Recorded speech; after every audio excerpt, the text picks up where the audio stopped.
This is Land of Havilah, Exodus 31. Moses must be wondering by now how he's going to identify all the right people to get the job done. Verse 1. Yahweh spoke to Moses, saying, Behold, I have called by name Bezalel, the son of Uri, the son of Hur, of the tribe of Judah, and I filled him with the Spirit of God, in wisdom, and in understanding, and in knowledge, and in all kinds of workmanship, to devise skillful works, to work in gold, and in silver, and in brass, and in cutting of stones for setting, and in carving of wood, to work in all kinds of workmanship. Comment: Yahweh has already selected and appointed a certain man, Bezalel, to head up the project. He's multi-talented. In verse 3, his talent was from the Spirit of God.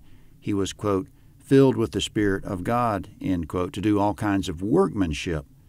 In the New Testament, Paul rattled off 8 gifts or manifestations of the Spirit, nothing like Bezalel's, including word of wisdom, word of knowledge, faith, healings, working of miracles, prophecy, discerning of spirits, different kinds of languages, and interpretation of languages, 1 Corinthians 12, 8 through 10.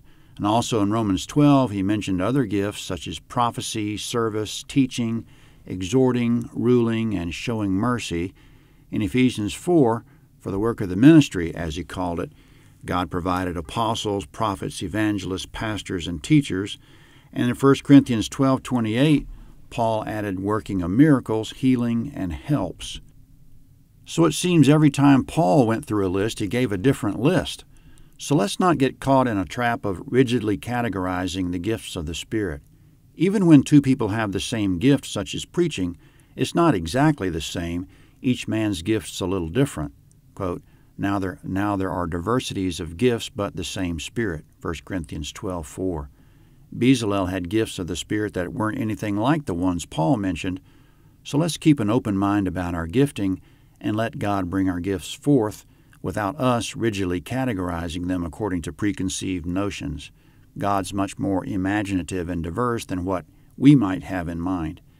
In addition to Bezalel, verse 6, Behold, I myself have appointed with him Oholiab, the son of Ahisamach of the tribe of Dan, and in the heart of all who are wise-hearted I have put wisdom, that they may make all that I have commanded you. Comment: in addition to Bezalel, Yahweh's also called Oholiab and other unnamed persons to do the work, all of them wise-hearted, in whom Yahweh has put wisdom to get the job done. So even though God's assigned Moses the monumental task of building a tabernacle, He's also provided everything to get it done, the people, and in previous passages He told Moses where to get the materials. He provided all the details of what the final result should be. So as usual, Yahweh's not setting up anything to fail. His plans will succeed.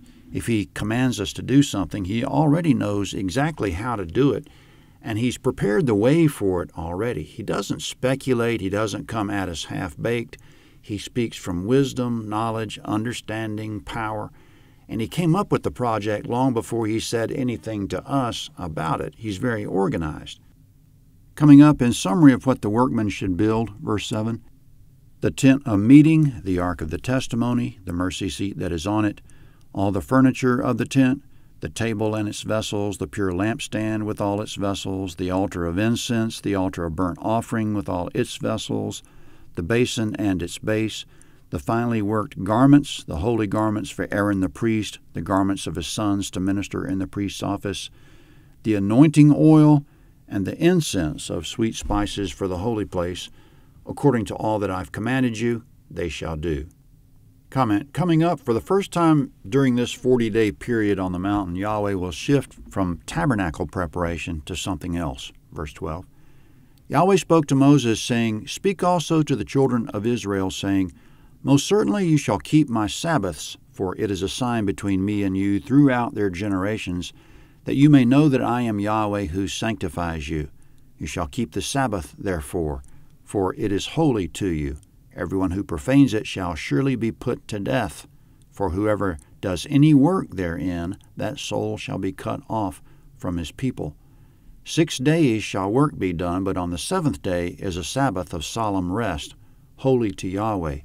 Whoever does any work on the Sabbath day shall surely be put to death. Therefore the children of Israel shall keep the Sabbath to observe the Sabbath throughout their generations for a perpetual covenant. It is a sign between me and the children of Israel forever. For in 6 days Yahweh made heaven and earth, and on the seventh day he rested and was refreshed. Comment: that was a very serious warning about the Sabbath. It wasn't the first warning, and it won't be the last. Yahweh commands Israel to keep the seventh day of the week holy, not to do any work on it. What about Christians and the Sabbath? The New Testament warns us sternly that we can't be servants to the law of Moses and simultaneously servants to what Paul called the law of faith. If we want to be servants of the law of Moses, we're doomed, because in the law itself, Yahweh pronounced a curse on anyone who doesn't, quote, carry out all my commandments, Leviticus 26:15. And he said, quote, cursed is he who doesn't uphold the words of this law by doing them, Deuteronomy 27:26. So we can't be justified by the law. Faith and throwing ourselves on the mercy of God have always been and always will be the only way of being justified.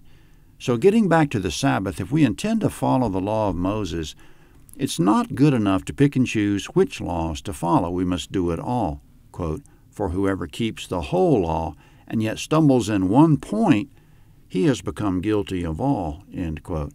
So what are the New Testament comments about the Sabbath? Jesus said, speaking of himself, quote, the Son of Man is Lord of the Sabbath, Matthew 12:8. In other words, he's in charge of it.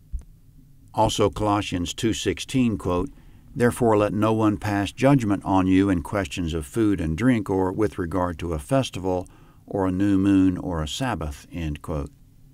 Also in Hebrews chapter 4, we must read the whole chapter to get this, but the point is that Christians being dead to the law are at rest from having to fulfill the law. We're on Sabbath rest from fulfilling the law 7 days per week. In terms of what covenant we should be keeping, quote, in speaking of a new covenant, he makes the first one obsolete, Hebrews 8:13. Nevertheless, there are some Christians who keep a Sabbath out of desire. We're not to judge each other about keeping or not keeping any day.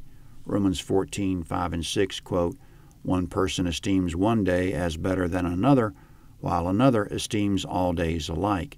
Each one should be fully convinced in his own mind. The one who observes a day observes it in honor of the Lord. End quote. Lastly, we're subject to whatever law God's written on our hearts, Hebrews 10:16. Coming up, the most famous event of this 40-day period, verse 18. He gave to Moses, when he had finished speaking with him on Mount Sinai, the 2 tablets of the testimony, stone tablets written with God's finger. Comment: God gave Moses 2 stone tablets written with his own finger.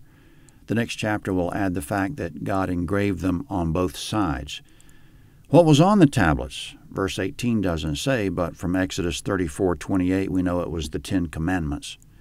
Since there were 2 tablets and the tablets were double-sided, that would mean maybe 2 or 3 commandments per side. Exodus 32 is next at landofhavilah.net, Exodus 32.